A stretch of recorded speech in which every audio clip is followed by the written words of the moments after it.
그 일 후에라고 합니다.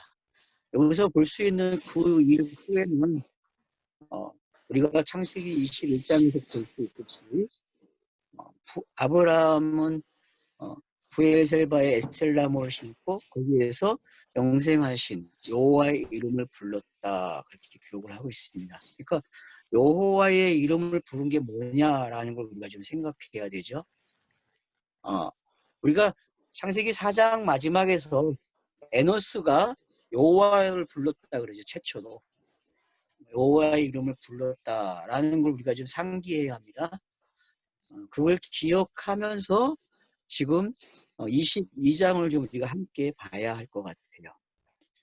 먼저 잠깐 이야기했지만 여기서 그 일 후에라는 단어는 결국은 안식과 관계되어 있다고도 볼 수 있어요. 그러니까 첫째 날부터 여섯째 날까지를 그 일이라고 볼 수 있어요. 그리고 후에 이제 안식과 관계된 이유로 오는 것을 우리는 좀 그렇게 보면 좋고요. 그래서 여기 그 일 후에라는 단어는 결국 부에셀바 언약이 어떤 건지, 무지개 언약이 어떤 건지를 아브라함이 21장에서 아비멜렉 왕과 함께, 군대장관과 함께 그것을 통과한 것을 우리는 보았죠. 그런 면에서 본다면은 비골과 아비멜렉에 통하여서 하나님이 함께 계신다는 말을 듣게 되고, 아브라함이 또 그것을 통해서 이제 우리가 기억해야 할 것이 영생하시는 하나님이 불렀다는 거예요.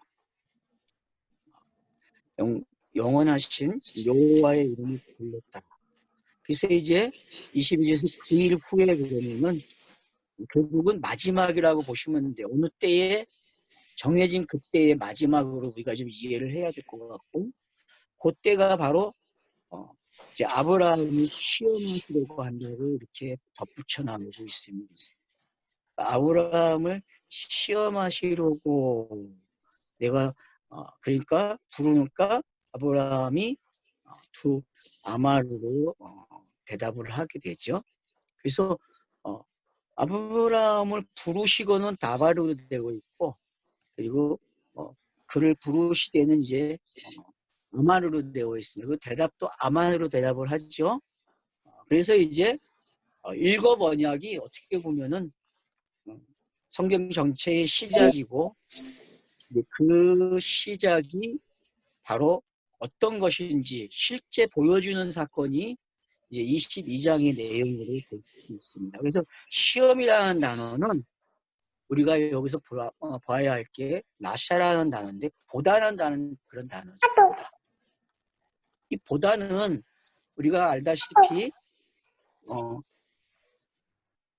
7일 창조로 보여준 것들이죠. 그리고 아브라함에게 가나안 땅을 보여줬죠. 약속을 하고. 그리고 이삭이 태어난 것을 봤죠. 이런 것들을 우리는 이제 보았다 그래요. 그러니까 시험이 뭐냐 하면은 보여준 게 시험이에요. 영은 보여지지 않잖아요. 그 하나님은 보여지지 않습니다. 설명도 될 수 없는데 그것이 설명되기 시작하고 그것이 보여졌다는 것은 시험이죠. 그런 각도에서 보면. 그래서 신약에서는 시험이라는 단어가 페이라조라는 단어인데 이제 마태복음 4장 1절에서 사용이 되고 있죠. 결국은 시험이 뭐냐라고 할 때에 보여주는 거거든요. 그 보여준 것을 이제 성취하는 단어가 도끼마저라고 헬라어에서는 사용이 되고 있어요. 그래서 페이마저하고 도끼마저를 우리가 좀 기회를 잘 기억하고 있으면 좋을 것 같아요. 그래서 보여주는 게 성취되는 거, 성취되는 게 도끼마저고 보여주는 게 페이라저죠. 그래서 지금 창세기 22장의 시험이라는 단어는 두 의미를 다 가지고 있어요. 본문 내용이. 그래서 보여주고 또 성취되는 걸 가르쳐주고 있죠. 그래서 성취의 단어가 여호와의 일이죠. 여호와의 산에 준비되었다라는 걸 우리가 알게 되는 거예요. 그래서 22장은 성경 전체에 어떻게 보면 결론으로도 볼 수 있어요. 그렇게 좀 우리가 보면 좋을 것 같고요. 그리고 이제 2절로 넘어오게 되면은 여호와께서 아마르로 말씀을 하십니다. 내 아들 내 사랑하는 독자 이삭을 데리고.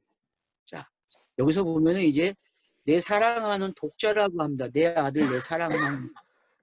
이것은 그냥 요한일서 4장으로 가면은 사랑에 대해서 이야기할 때 사랑은 하나님이 시작하셨다고 나와 있죠.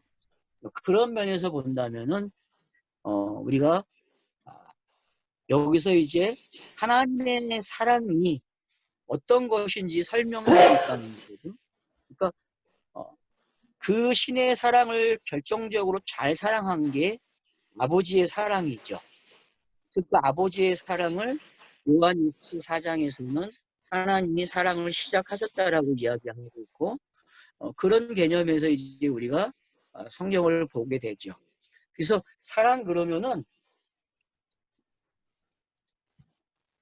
요한일서 4장 7절을 보면은 사랑하는 자여 우리가 서로 사랑하자. 사랑은 하나님께 속한 것이니 사랑하는 자마다 하나님부터 나서 하나님을 알고.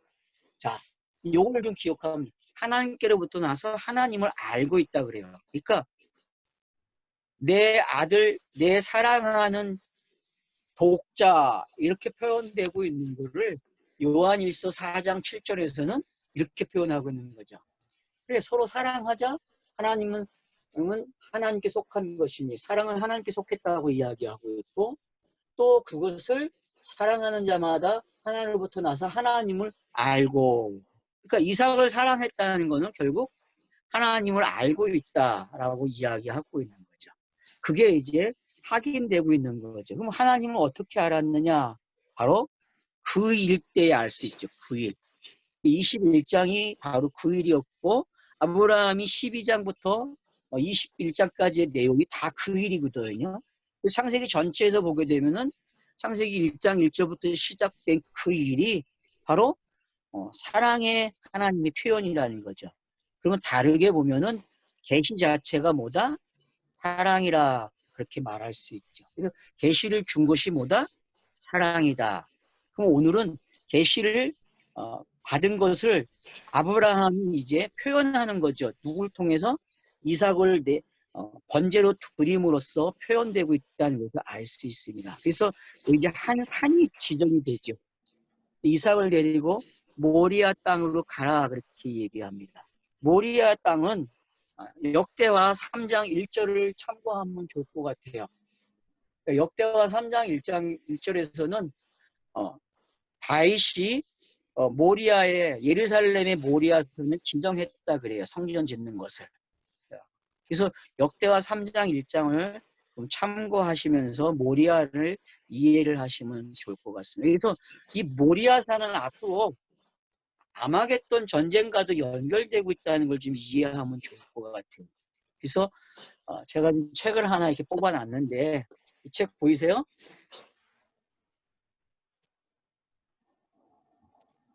보여요? 하루 아마겟돈 하나님의 나라의 도래.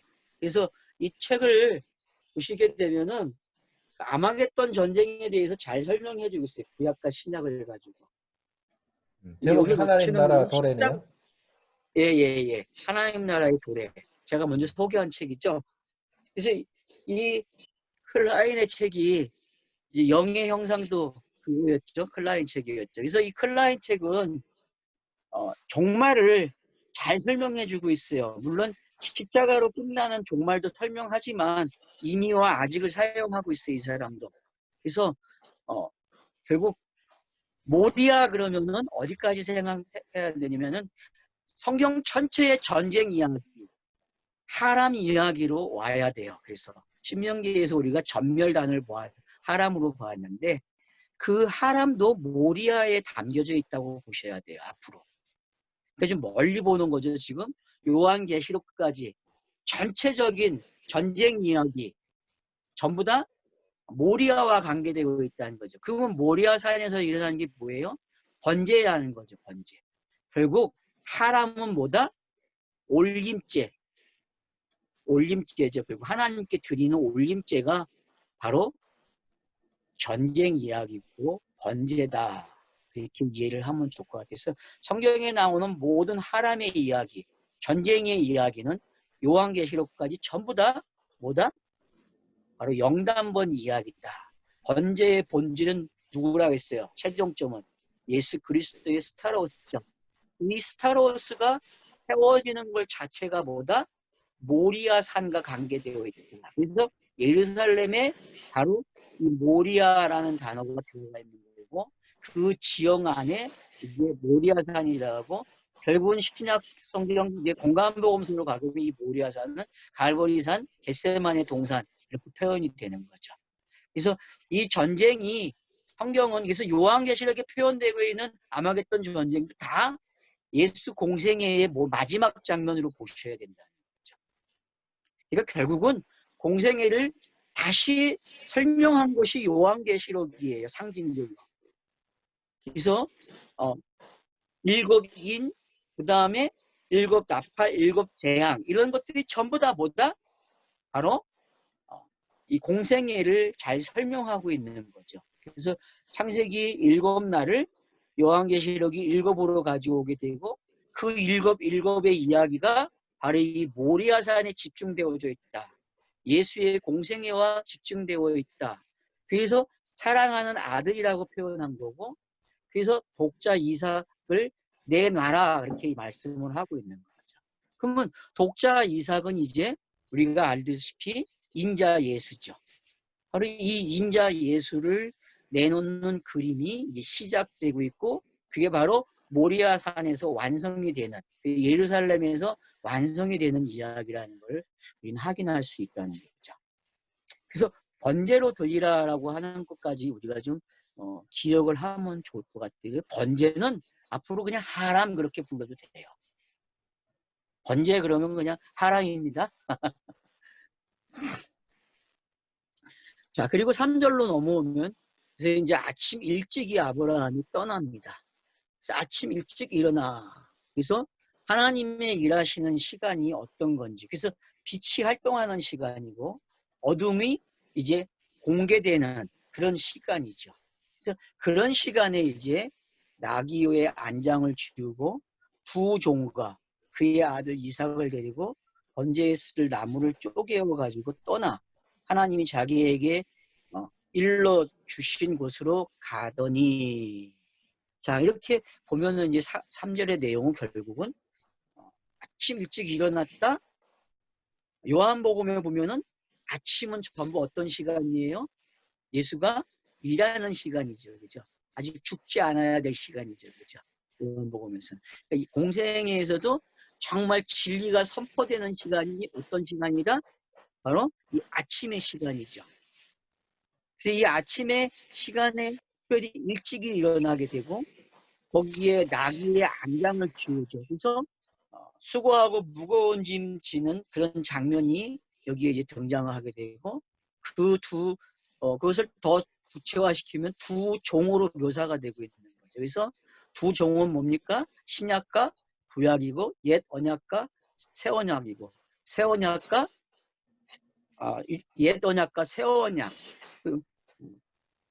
우리가 말하는 육신과 영의 관계 이렇게 표현되고 있는 것들이죠. 그래서 이런 것들이 바로 뭐와 관계되어 있냐면은 바로 아브라함이 준비한 것들이죠. 그리고 번제에 쓸 나무까지 쪼갰다 그래요. 그래서 이 쪼개진 나무는 결국은 일곱 날이죠. 일곱 요미죠. 그래서 일곱 요미 쪼개져 있는 거예요. 그걸 가지고 태워야 돼요. 구약이 불살라질 수 있는 나무로 배워져 있는 거죠. 그래서 구약이 불살라 버릴 거는 뭐밖에 없다? 바로 스타로스가 세워지는 인자 예수라는 것을 설명하고 있는 것으로 보면 될 것 같습니다. 그래서 여기 하나님이 자기에게 일러주신 곳으로 가더니 그러니까 성경책 전체가 이런 이야기죠. 하나님이 일러주신 길이죠. 그래서 예수가 뭐라 그래? 자기가 길이요, 진리요, 생명이라고 말하고 있는 요한복음 14장 6절이 잘 맞아떨어져 있는 거죠. 그래서 성경은 바로 우리에게 어떤 걸 제시해주고 있다? 하나님의 일이 어떤 것인지를 길로 표현해주고 있는 거죠. 일러줬죠. 그래서 일러준 책이 성경이라는 걸 알게 되는 거예요. 그분의 뜻이 땅에서 이루어지는 과정을 이런 단어로 표현하고 있다. 그렇게 이해를 하시면 될 것 같습니다. 그 다음에 이제 4절에 보면은 제3일에 아브라함이 눈을 들어 그것을 멀리 바라봤다. 길을 멀리 바라보는 거죠. 그러니까 창세기 1장부터 1절부터 멀리 언약이 어떤 거냐면은 바로 멀리 바라보게 하는 거죠. 그러니까 베레스트라는 단어는 길을 참 멀리 뻗어줬어요. 그 뻗어준 그 길을 이제 우리는 어떻게 해요? 잘 볼 수 있는 거죠. 그래서 아브라함도 멀찌감치 보고 가는 거예요. 멀찌감치. 그 3일길이 뭔지가 설명이 된 거죠. 3일길은 결국은 구약 전체가 3일길이죠. 구약 전체가. 그 예수의 공생애가 3일길이죠. 그렇게도 이해를 하셔야 돼요. 그러니까 구약 자체가 뭐다? 3일길이다. 옛 언약이 뭐냐? 그러면 3일길로 되어 있다. 그렇게 보시면 되는 거죠. 그래서 이 3일길을 쫙 내다보는 눈이 있는 사람이죠. 아브라함이. 그러니까 이 눈은 요한계시록에서 이야기하는 안약을 산 거죠. 그죠? 안약을 사서 바른 사람이죠. 그래서 아브라함은 3일길을 볼 수 있는 사람이에요. 그처럼 저와 여러분도 이 안약을 가져야 돼요. 아브라함처럼 멀리 볼 수 있는 그런 모습이 바로 성경이 우리에게 지금 지평을 쫙 열어주고 있는 거죠. 공간과 시간이라는 것을 아브라함은 지금 눈으로 다 보고 있는 거죠. 그래서 구약이 어떻게 완성이 되고 있는지를 아브라함은 그 믿음을 가지고 확인하고 있다고도 우리는 볼 수 있는 거죠. 그 믿음이 없으면은 이 일은 안 일어나는 거죠. 아브라함처럼. 그래서 히브리서 11장 1절이 뭐예요? 믿음은 바라는 것들의 실상이라 보지 못하는 것들의 증거라 그렇게 말씀하고 있는 것이 바로 이 아브라함이 그것을 멀리 바라보고 있는 걸 잘 설명해 주고 있다. 그렇게 볼 수 있습니다. 그리고 5절로 오면은 이에 아브라함이 종들에게 이르되 너희는 나귀와 함께 여기서 기다리라. 자, 구약은 뭐예요? 딱 여기까지 오면 되는데 구약이 할 일이. 여기까지 오면은 어떻게 해요? 선악으로 여기까지 오면은 딱 그 다음 일이 진행이 되는 거예요. 그러면 인자가 나타나서 그걸 이양받고 인자가 그 일을 하는 거죠. 그 장면이 지금 여기에 잘 설명되고 있는 거죠. 그래서 이제 어떻게 합니까? 종들에게 너희는 여기 머물리라. 그래서 여기서 기다리라. 내가 아이와 함께 저기 가서 예배하고 자 예배를 하러 간대요. 그러니까 번제를 드린다는 건 뭐다? 예배다. 그럼 요한복음 4장에서 말하고 있는 그 예배와 번제가 어떻게 같이 동일해질 수 있는 걸 좀 생각해 봐야 되겠죠. 요한복음 4장에서는 하나님은 영이시니 예배하는 자는 신령과 진정으로 예배할지니라고 했거든요. 그러면 번제가 바로 신령과 진정으로 넘겨주는 이야기가 된다는 걸 알 수 있죠. 그래서 구약의 번제는 예수의 영단번이고 그 영단번은 결국은 뭐와 연결되어 있다? 뭘 열어준다? 하나님과의 막힌 담을 열어주게 되고 그래서 신령과 진정으로 예배할 수 있는 그런 관계가 형성된다는 것을 일깨워주고 있는 거죠. 이미 아브라함은 예배에 하고 있어요. 그래서 예배라는 단어가 3번 나와요. 지금 이 22장에서만. 그걸 우리가 좀 생각을 하고 가야 할 것 같아요. 자, 그래서 창세기에서는 딱 3번 나오죠. 이 단어가. 여기 22장에서만. 자, 그래서 예배를 이제 좀 더 생각할 수 있으면 좋을 것 같아요.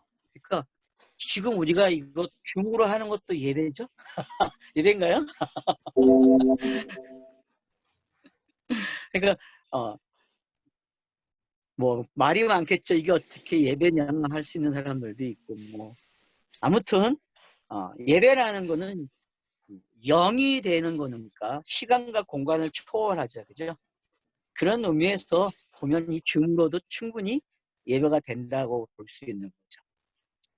이렇게 연결해. 초월하는 게 어떤 건지만 알면 충분히 관계가 이루어지죠. 자, 우리가 너희에게 돌아오리라. 예배하고 돌아오겠다고 얘기해요. 돌아온다는 이야기는 이미 예수가 완성을 하고 보혜사 성령을 보내주는 이야기죠.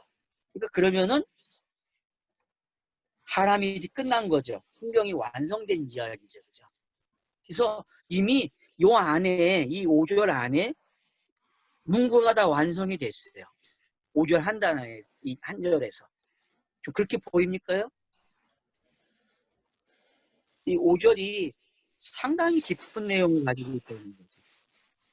그래서 구약이 준비해주고, 그러면 예배를 하게 되고, 그 예배를 하기 위해서는 뭐가 와야 돼요?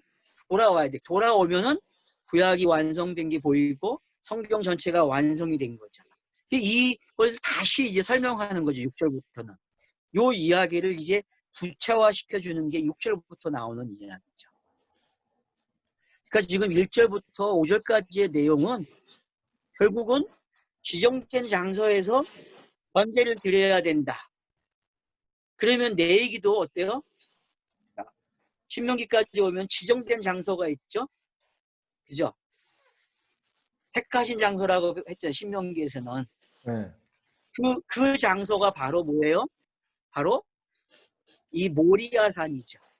그리고 그 모리아산에서 문제가 드려지면은 결국은 어떻게 완성이 되는지. 그래서 지금 아브라함과 이삭 이야기는 철저하게 종말을 가지고 있다는 걸 알 수 있죠. 종말이 뭔지. 하람이 뭔지가 설명되고 있는 거를 우리는 볼 수 있습니다. 자, 그래서 이제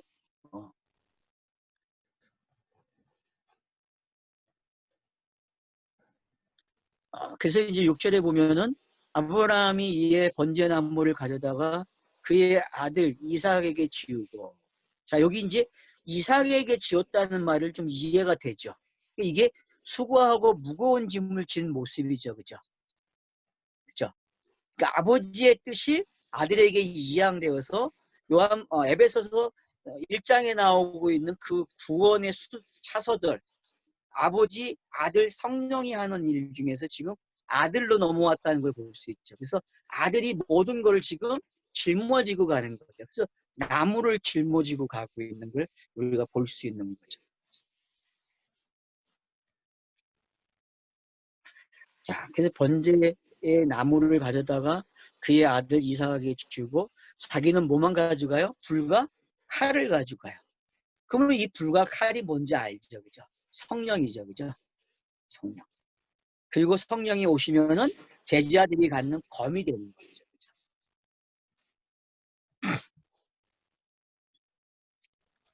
그래서 이코니와 그래서 이제 이삭이 질문을 합니다. 7절에서.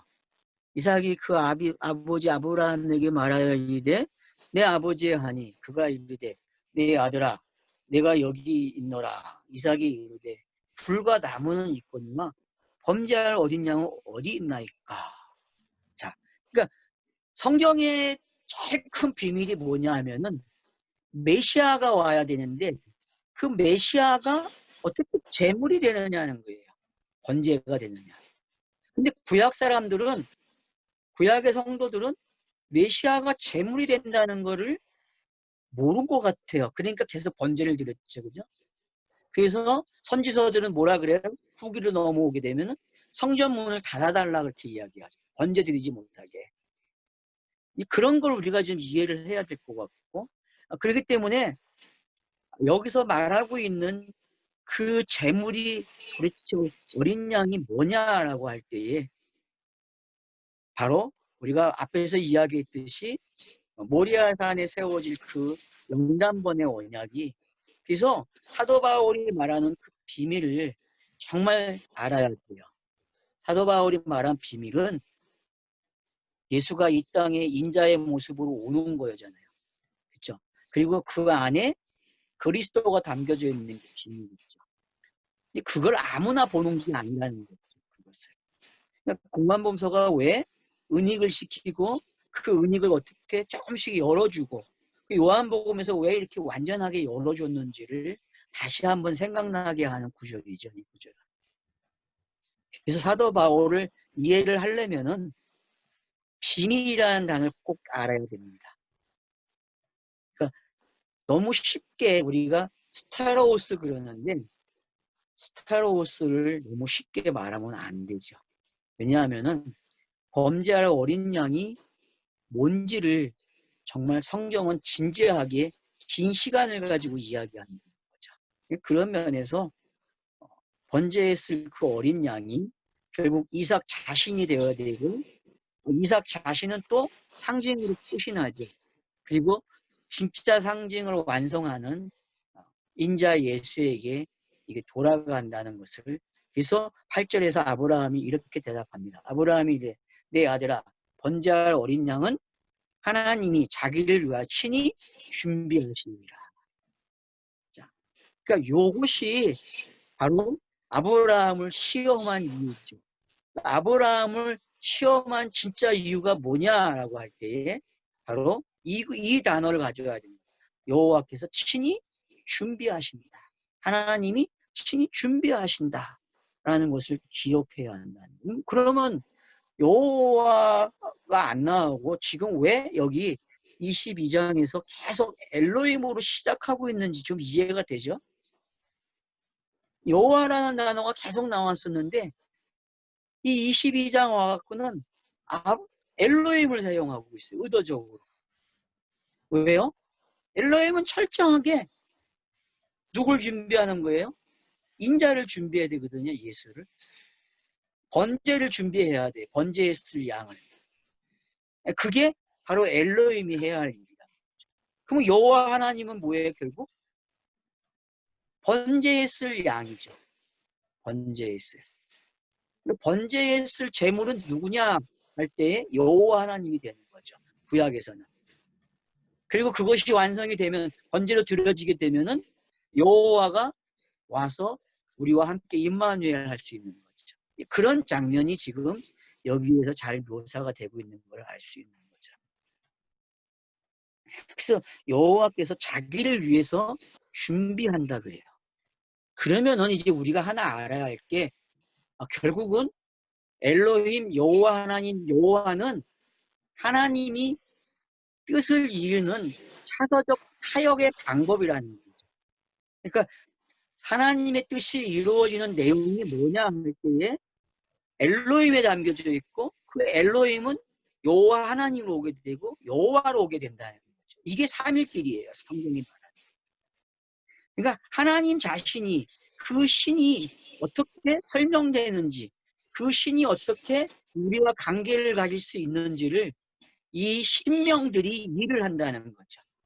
그래서 이 신명들을 잘 알게 되면은 결국은 여호와가 준비한 게 뭔지 알게 돼요. 그래서 여기서 왜 엘로힘으로 등장하는지 이해가 돼야 돼요.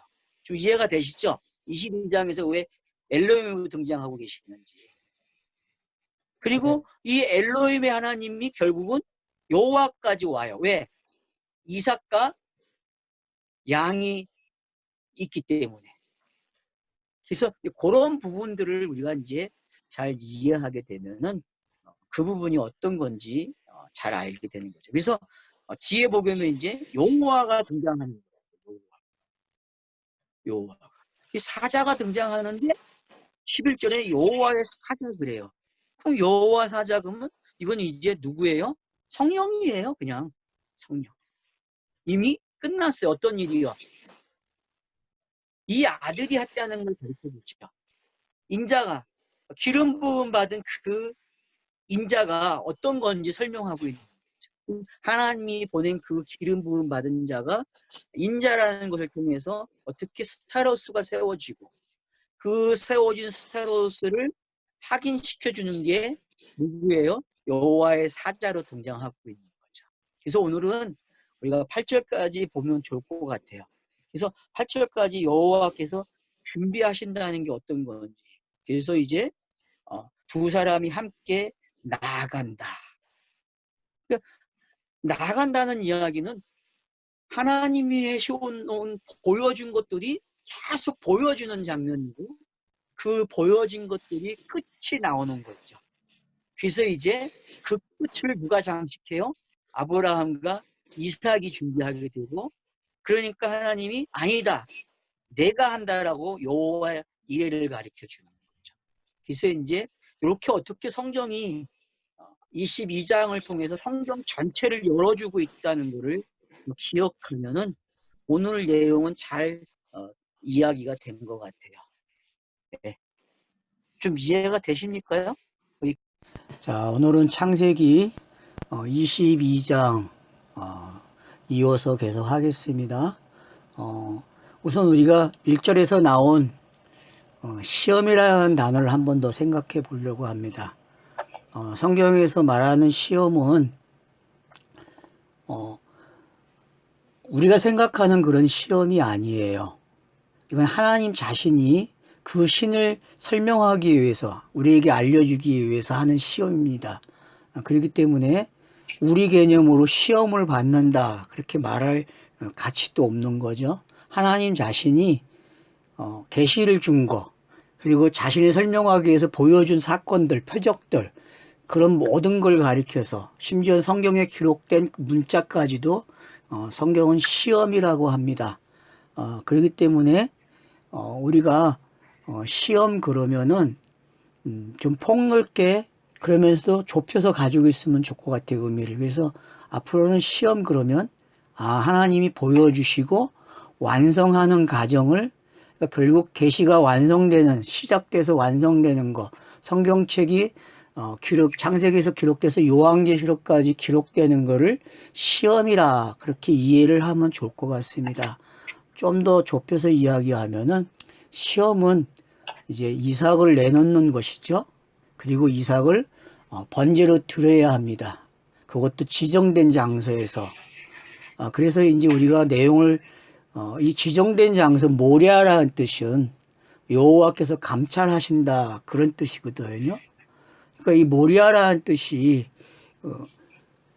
그러니까 여호와가 감찰한다고 하는 그 의미는 결국은 계시를 통해서, 선지자들을 통해서, 종들을 통해서 감찰하고 있는, 그래서 요한계시록에도 감찰자들이 나오죠.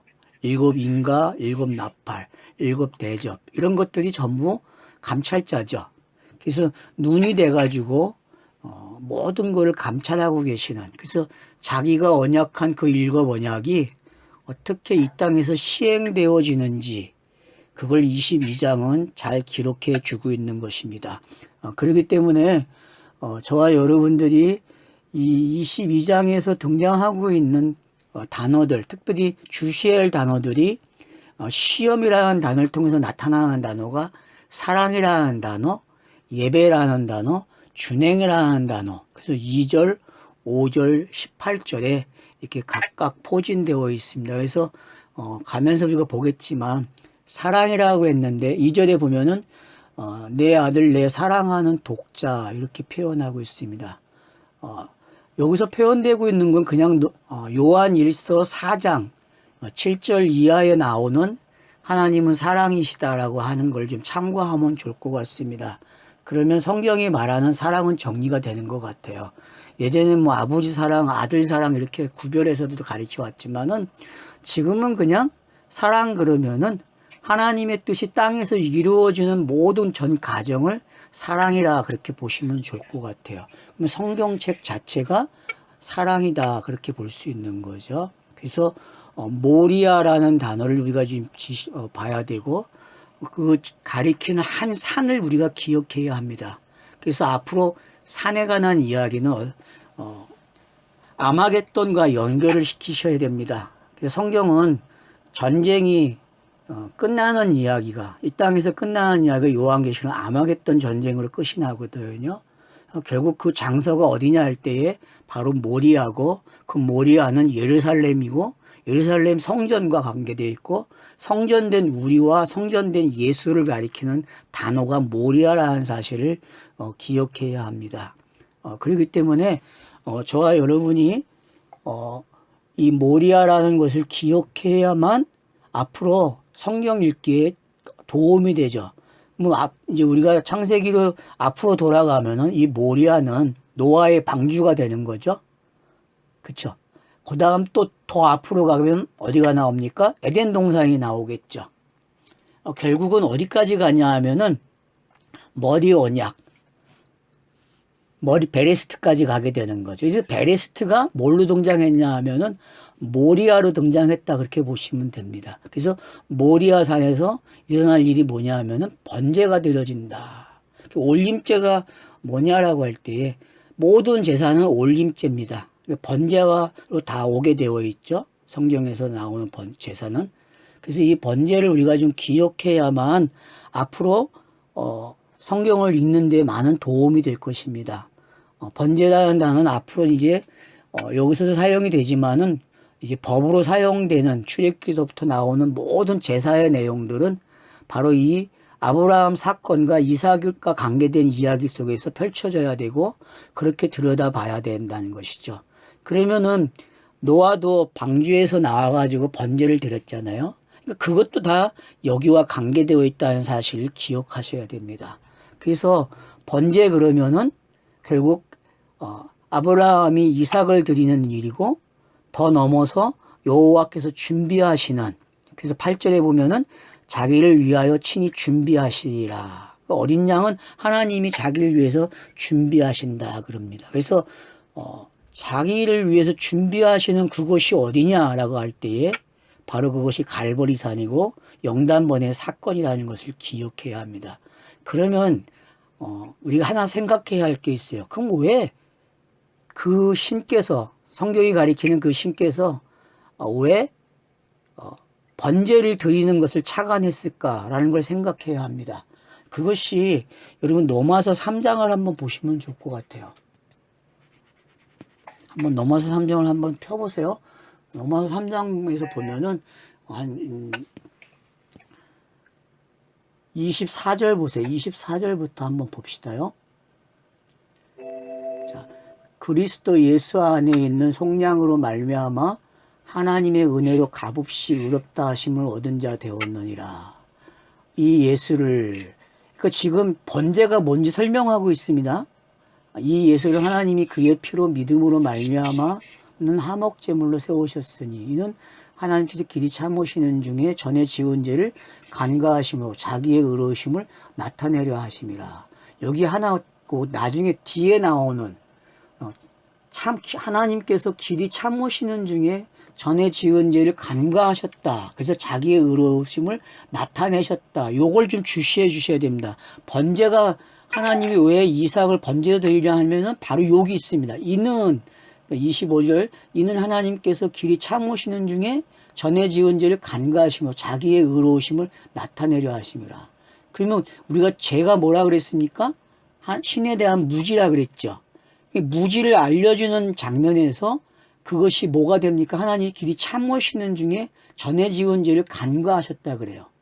그러니까 성경이 주어지는, 계시가 주어지는 거를 성경은 이렇게 표현하고 있고 그것을 이제 본인이 참고 기다려서 결국 자기가 의롭다는 걸 나타내십니다. 그 다음에 26절 보면은 그래서 뭐라고 표현하냐면 곧 이때에 자기의 의로우심을 나타내서 자기도 의로우시며 또한 예수 믿는 자를 의롭다 하려 하심이라. 그러니까 여러분들이 모리아산에서 드려지는 번제는 26절이 키포트라는 걸 꼭 기억하고 계셔야 됩니다. 꼭 26절을 잊지 마세요. 이 26절은 바로 번제가 뭐고 왜 하나님이 차서를 통해서 계시의 차서를 통해서 자기의 뜻을 이루시는지 그걸 잘 설명하는 구절이 26절입니다. 곧 이때에 맞죠? 창세기 22장에서도 시작을 어떻게 합니까? 그 일 후에 그러죠. 그 일 후에라는 말은 바로 곧 이때로 연결이 되는 거예요. 곧 이때에 자기의 의로우심을 나타냈다.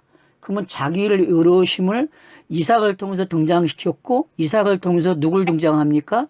하나님이 자기를 위하여 친히 준비하시리라 8절 말씀이 성취되는 것을 보여주고 있죠. 26절에서. 그래서 자기도 의로우시며 또한 예수를 믿는 자를 의롭게 하려 하심이라. 그러니까 성경이 엘로힘, 여호와 하나님, 여호와 이런 신명들의 차서가 어떤 걸 설명하냐 하면은 자기의 의로우심을 나타내는 단계죠. 그 절정이 모리아산의 번제물로 이해를 하시면 됩니다. 그러면 26절에 나와 있는 예수를 믿는 자를 의롭다 하려 하심이라. 자기도 의롭고 예수 믿는 자를 의롭게 하려 하신다는 말씀이 이제 아마 교통정리가 좀 되실 것 같아요. 제가 봤을 때는. 그래서 22장은 그런 면에서 보면은 성경의 중심 이야기라는 것을 알 수 있게 되고 결국 아브라함의 믿음이 뭔지가 정확하게 설명되는 장면이죠. 그래서 이걸 가리켜서 야고보에서는 행함이라 그렇게 이야기하고 있는 거고, 그래서 행함은 바로 여기까지 와야 행함이에요. 그러니까 하나님 자신이 행하는 거죠. 어디까지요? 친히 예비하시는 거죠. 재물을. 그래서 여호와 이레라는 단어가 어떤 단어인지 이해가 되는 거고, 그러면 성경의 비밀을 알게 되는 거죠. 그 비밀을 아는 사람이 바로 성전이고 번제를 드리는 사람이고 그 사람 자체가 예배를 하는 사람이 되는 거죠. 그래서 여기에 나와 있는 중심 단어 사랑, 예배, 준행 이런 단어들은 결국 뭐와 관계되어 있다는 걸 알 수 있어요. 모리아산에서 드려지는 번제와 관계가 있다. 그렇게 여러분이 줄긋기를 할 수 있는 거죠. 그러면 이제 오늘은 9절로부터 보겠습니다. 9절에 보면은 하나님이 그에게 일러주신 곳에 이른지라. 이에 아브라함이 그곳에 제단을 쌓고 나무를 벌려놓고 그의 아들 이삭을 결박하여 제단 나무 위에 놓고. 그러니까 여러분들이 1절로 8절은 어저께 녹음한 거 그냥 안 들려도 그냥 참고를 하세요. 그래도 내용은 많이 들어가 있으니까. 여기서 이제 하나 우리가 주시해 봐야 할 것은 제단을 쌓았다 그래요. 제단을. 자, 그러면은 성경이 제단 쌓는 모습이 어떤 거죠, 여러분? 이건 이제 번제단으로 볼 수 있고, 또 번제단만이 아니라 여러분들이 궁창을 좀 기억하시면 좋죠. 둘째 날에 궁창, 물을 나누는 궁창. 그 궁창은 바로 제단을 쌓는 모습으로 보시면 돼요. 그 나무를 벌려놨다. 그건 뭐예요? 아랫물이죠. 위의 물과 하나의 물이 나누어져서 아랫물로 내려온 장면은 일곱 언약의 모습이 되고, 그 일곱 언약의 모습이 벌려놓은 거예요, 나무를. 그래서 제단을 쌓고 나무를 벌려놓고 그의 아들 이삭을 결박하여 제단 나무 위에 놓고 그럽니다. 그러니까 이삭을 결박했다는 이야기는 결국은 번제에 쓰일 양이라는 것을 설명하고 있는 거죠.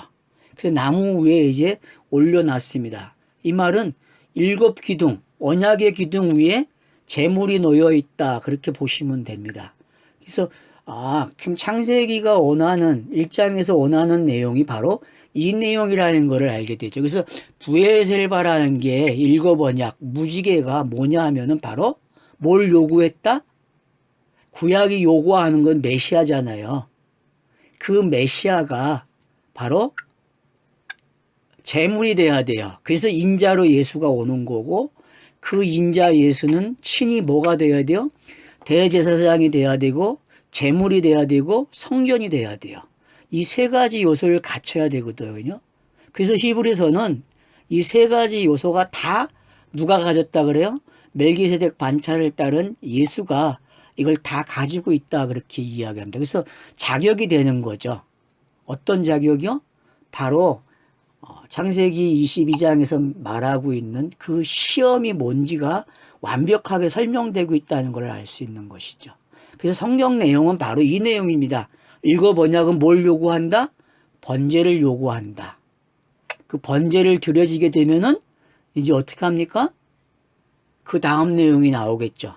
그럼 이제 부활하시고 성령으로 오시는 이야기가 되겠죠. 그 성령이 오셔서 각자의 사람들에게 임하시게 되면은 그 사람들이 의롭다라고 표현되고 있는 거죠. 그래서 로마서 3장에서 표현되고 있는 게 바로 그런 표현들이죠. 그래서 믿는 자, 어떤 걸 믿는 겁니까? 바로 일곱 언약의 내용을 믿고 그 일곱 언약이 요구한 그 인자 예수, 이삭을 이 제물이 되는 것을 하나님의 뜻으로 믿는 사람들, 하나님 자신이 실행하고 있다는 사실, 하나님 자신이 시험을 받고 있다는 것을 믿는 사람들을 성경은 바로 의롭다 그렇게 로마서는 표현하고 있는 거고, 여기서 이제 아브라함이 믿음이 증명되고 있는 거죠. 아브라함의 행위는 바로 요거예요. 결국 하나님이 행하신다는 거죠. 요렇게. 이걸 우리는 성경의 굿뉴스라고 표현하고 있는 거죠. 복음이라고. 그 10절은 이제 손을 내밀어 칼을 잡고 그 알을 잡으려 하시니. 자, 이제 동작이 나오고 있습니다. 여러분, 갈보리산에서 세워지는 십자가 사건은 바로 이 장면과 같은 내용이죠. 그러니까 우리가 공간복음서를 읽을 때 제가 기점을 어디다 잡으랬어요? 중심 기점을 변화산이라 그랬죠. 여러분들이 변화산을 기점으로 앞뒤의 내용을 비교하게 되면은 예루살렘 입성 전의 모습이 변화산 앞의 모습이고, 예루살렘 입성 후에 하고 나면은 이제 그 입성이 세 번째 올라가는 입성이 되는 거죠. 그래서 그 사건이 바로 이제 인자의 죽음을 알리는 사건이 되고, 그래서 변화산이 일어나고, 그다음 이 베드레 시작은 베드레의 신앙 고백이죠. 그리고 변화산이 세워지고, 베드레의 신앙 고백 위에 인자가 죽어야 된다는 걸 가르쳐 주니까 베드로가 아니라고 이야기하니까 사탄아 물러나라까지 말씀하고 있죠. 왜? 내가 죽어야만 네 고백이 완성된다는 걸 가르쳐 주는 거죠. 베드로의 신앙 고백이. 그처럼 이 창세기 22장의 내용은 상당히 볼 내용이 많다는 걸 꼭 기억하셔야 됩니다. 그래서 여러분들이 22장은 최대한 많이 곱씹으셔야 됩니다. 되새김질을 많이 하셔야 돼요. 그러니까 성경에서 먹는 음식은, 여러분 고기 중에 먹는 음식은 되새김질 해죠. 굽이 있고 어떻게 해야 돼요? 되새김질 해야만 먹는 거란 말이에요. 그러니까 여러분들이 소가 어떤 건지 잘 아시면 좋을 것 같아요. 그래서 알렙이라는 단어가 왜 소인지 알겠죠? 소가 여러분 가장 성경을 되새김질을 하는 것을 제일 잘 가르쳐주는 내용이죠. 그래서 여러분들이 22장을 성경 전체를 가지고 곱씹어 보셔야 돼요. 성경 66권을 이사야서가 잘 가지고 있잖아요. 한 장 한 장, 한 권을. 그죠? 여러분 오늘 끝나고 나시면은 이사야서 66장을 한번 곱씹어 보세요. 그러면은 제가 봤을 때에는 창세기 22장이 번제로 쓰여지는 이삭이나 여호와산에 준비하시는 것이 어떤 것인지를 과연 이사야서 66장이, 그래서 이사야서가 크게 보면 두 개로 나눠지죠. 39장까지가 1부고 40장부터 66장까지가 2부로 나눠지고 있는데, 그러면 자, 구약이 39권이죠. 그죠? 그래서 우연이 아닙니다. 여러분, 이런 것들은. 장은 물론 후대에 매겼다고 하지만 이미 히브리어가 그 어순을 그렇게 끊게끔 만들어 놨다는 걸 우리가 기억해야 합니다. 그런 면에서 보면은 여호와산에 준비되는 게 어떤 건지, 그래서 지금 결박해서 나무 위에 올려놓은 모습을 보게 되고, 10절에서 이제 손을 내밀어 칼을 잡고 그 아들을 잡으려 했다. 여기까지가 행함이에요. 사람이 할 수 있는. 다음 행동까지는 사람이 할 수 없어요. 그러니까 사람이 할 수 있는 건 여기예요. 그 너머는 누가 하는 거예요? 요 행함 때문에 하나님의 행하심이 설명되는 거죠. 그래서 야고보서는 우리 보고 행하라는 게 아니라 하나님의 행하심을 아브라함의 그 믿음으로 배우라, 그렇게 말을 하고 있는 거죠. 그래서 이제 11절부터는 여호와의 사자가 등장합니다. 우리가 하나 기억해야 할 것은 22장의 시작이 엘로힘으로 시작하고 있다는 걸 기억해야 합니다. 여태껏 아브라함과 상대한 하나님은 여호와로 등장했었어요. 근데 갑자기 22장에서 엘로힘으로 등장을 해요. 엘로힘으로. 엘로힘으로 등장하고 있다는 것은 철저하게 일거 번역에 대해서 그것이 성취되고 있는지 안 되고 있는지를 보겠다는 거거든요. 그래서 본문이 그 성취를 지금 보여주고 있다는 것을 우리가 확인하게 되는 거죠. 그래서 여호와의 사자가 등장을 하는 거예요. 그럼 여호와의 사자는 누굽니까? 신학자들은 예수 그리스도의 모습이라고 해요. 근데 우리가 그렇게 딱 정할 필요는 없습니다. 이 여호와의 사자는 그냥 메시지 전달자 메신저거든요. 그러면 계시가 주어질 때에 사용되고 있는 것들이죠. 또한 어디까지 볼 수 있어요? 성령으로도 볼 수 있어요. 그러니까 꼭 인자라 그렇게 말할 필요는 없는 거죠. 되게 성육신 하기 전의 모습으로 해석을 하고 있는데 이 여호와의 사자를 여러분 이 여호와의 사자가 앞에도 나왔었죠. 16장에도 나왔었고 기억하시죠? 이스마엘 사건에서 그 다음 21장에서도 등장을 했었습니다. 그래서 여호와의 사자, 엘로힘의 사자 그렇게 등장하고 본문에서 이제 세 번째로 여호와의 사자가 등장하고 있다는 것을 기억해야 합니다. 그래서 여호와의 사자 그러면은 그냥 메신저로 보시면 좋을 것 같아요. 구약의 메신저들. 그럼 신약은 누굽니까? 바로 제자들이죠. 이 메신저는 성령이 임해서 말을 하는 제자들이 메신저가 되는 거죠. 여호와의 사자가. 그래서 여호와의 사자가 등장했다는 이야기는 이미 어떤 일이 일어난 거예요? 아브라함에게 정지하라는 거죠. 네가 할 일이 아니라는 거죠. 성경 읽기는 네가 하는 게 아니라 내가 하는 거야 라고 가르쳐주고 있다는 거죠. 하늘에서 그 음성이 들려오니까요. 그래서 하늘로부터 그를 불러 이루시되 그럽니다. 하늘에서 불렀다는 상징은 우리 하늘 그러면 이제 알죠. 그곳에 뭐가 있습니까? 진리가 있다라는 것을 우리는 알고 있기 때문에 그런 면에서 이 하늘을 가리키고 있는 것을 우리는 잘 알고 있습니다. 그래서 부르는데 어떻게 부르십니까? 아브라함아, 아브라함아. 좀 급하죠? 내용이. 왜 급합니까? 1초만 늦어도 이삭이 죽어요. 행함이 나타나요. 아브라함이.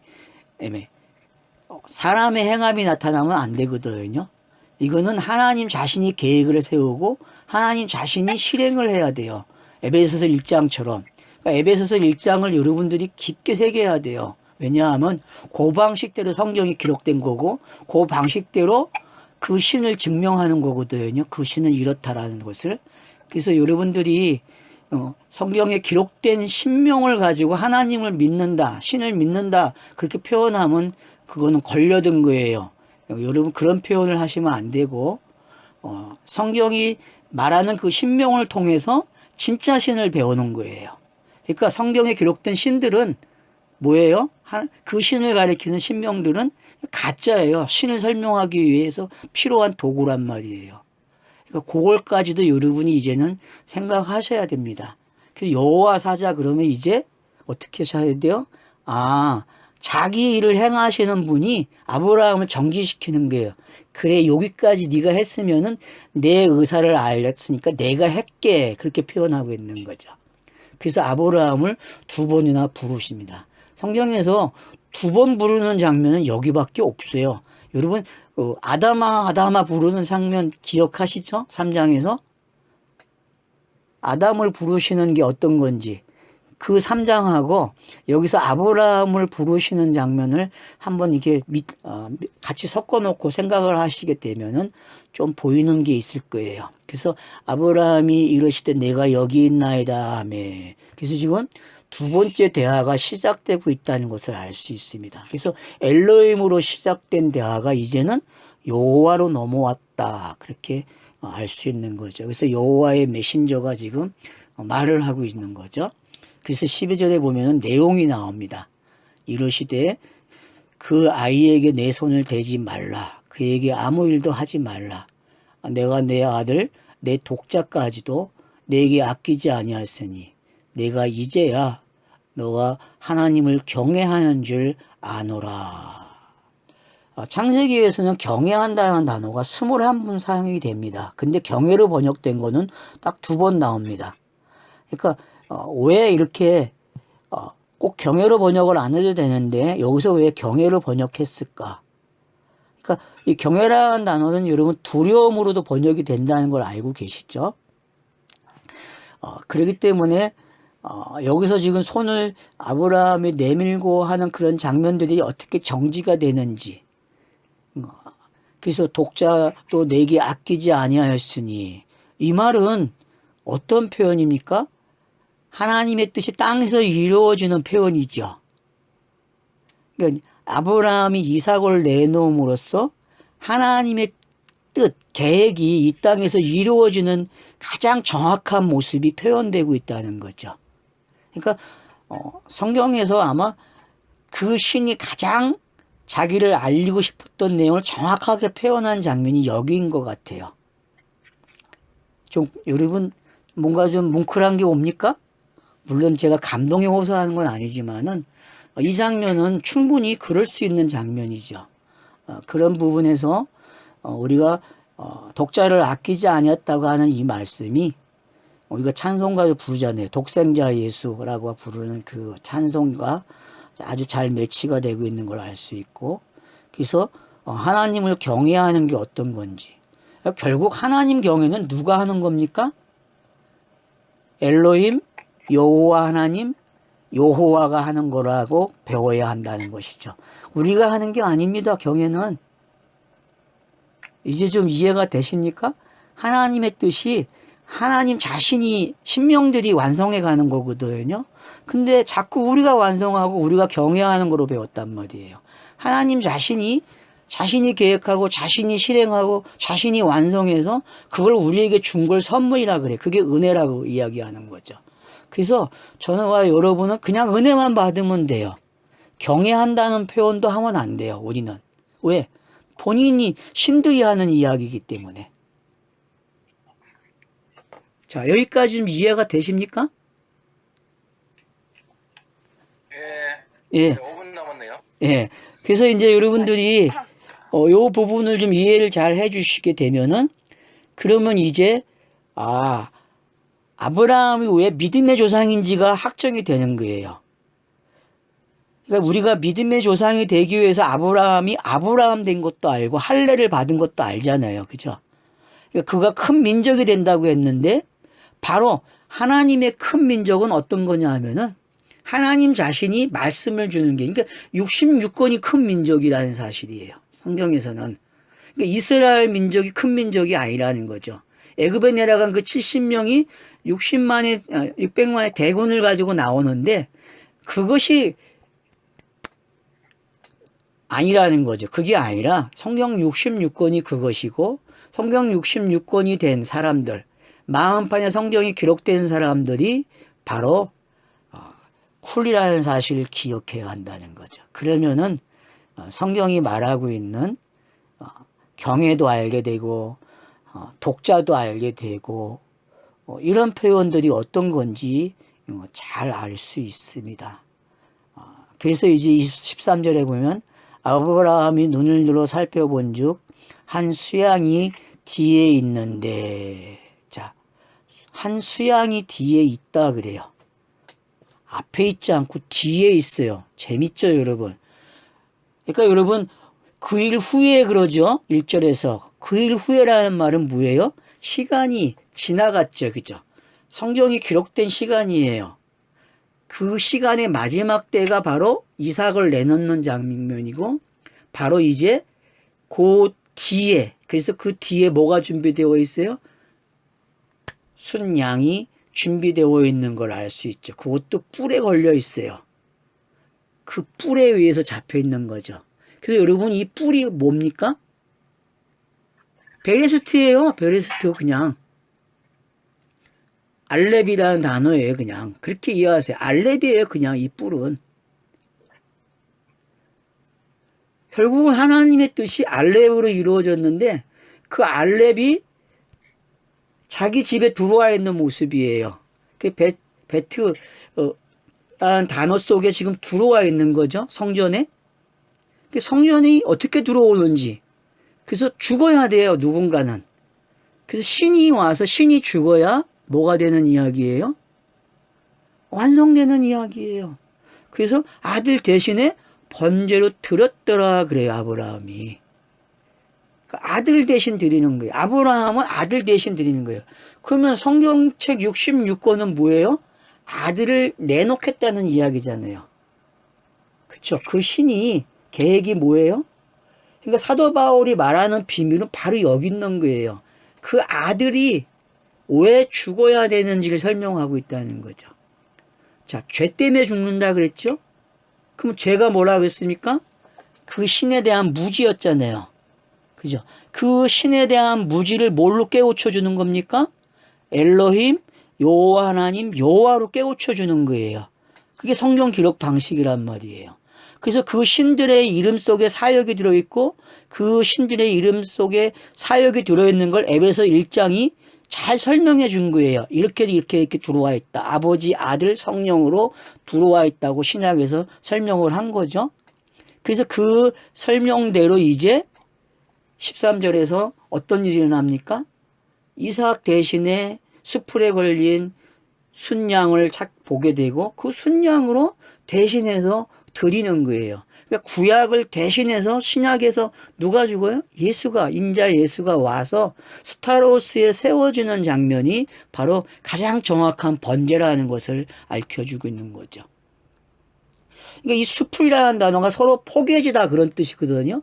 뿔이 수풀에 걸렸다가 있는데 이 얽히다, 서로 포겨지다 그런 뜻이란 말이에요. 그러니까 7개의 언약이 어떻게 해요? 포겨져 있는 거예요. 그래서 뿔이 거기에 걸려야 돼요. 읽어번약에. 그러니까 바로 여러분들이 공간복음서 읽을 때에 이 뿔이 어떻게 걸리는지 보셔야 돼요. 공간복음서 읽을 내용 속에서 서로 포겨지는 내용이 어떤 건지, 그 성경이 왜 반복되고 있는지 그게 잘 보여지는 단어가 수풀이라는 단어예요.